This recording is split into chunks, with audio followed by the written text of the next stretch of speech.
अस्सलाम वालेकुम। वालेकुम अस्सलाम व रहमतुल्लाहि व बरकातुहू। कैसे हैं? जी ठीक ठाक है? जी कुछ बात है? जी। अच्छा, आज हमने जो सबक पढ़ना है ये मैंने आपके सामने लिखा है।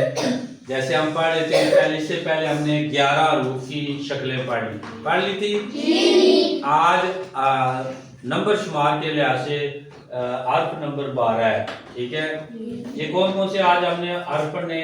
दाल,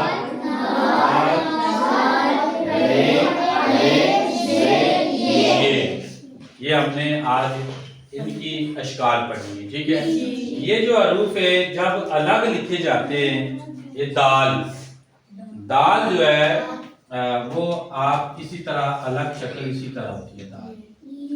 ठीक है, फिर आगे इब्तदाई शक्ल वो भी इसी तरह होती है, और दरमियानी शक्ल जो है वो ऐसे होती है। ठीक है, समझ आ गई है? ठीक है जी। ये तो आखिरी शक्ल फिर इसी तरह दाल की और आखिरी शक्ल सेम होती है। ठीक है, दाल द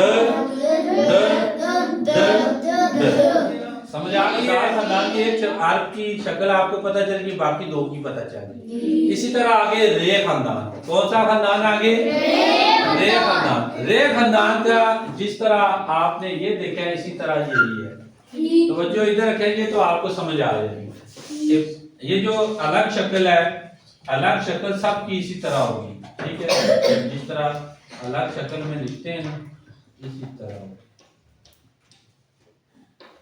ठीक है, समझ आ गई है? और आगे इसकी शक्ल अलग शक्ल इसी तरह, ये भी इसी तरह होगी। ठीक है, इब्तदाई शक्ल अलग शक्ल जैसी होगी तो इब्तदाई शक्ल इसी तरह होती है।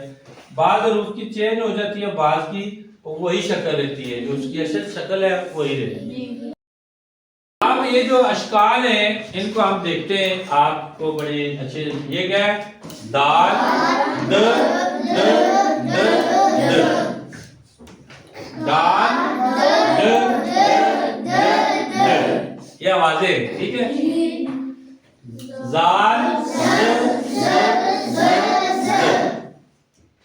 रे र नहीं र रे रे ड़ ड़ आगे जे ज ज ज आगे ये य। ठीक है, आगे यहाँ एक हमने नहीं लिखी, वो भी हमने लिख देता हूँ। जैसे ये जे है, ठीक है। तो ये हमने हरूफ पढ़े, 7 हमने पढ़ लिए। इनकी आवाजें आपको आती हैं, अशकाल भी आते। अभी ये शक्लें जो अपनी कॉपी पे नोट करें, प्रैक्टिस करें, तो इंशाल्लाह अगला सबक हम फिर पढ़ेंगे। ठीक है, खुदा हाफिज।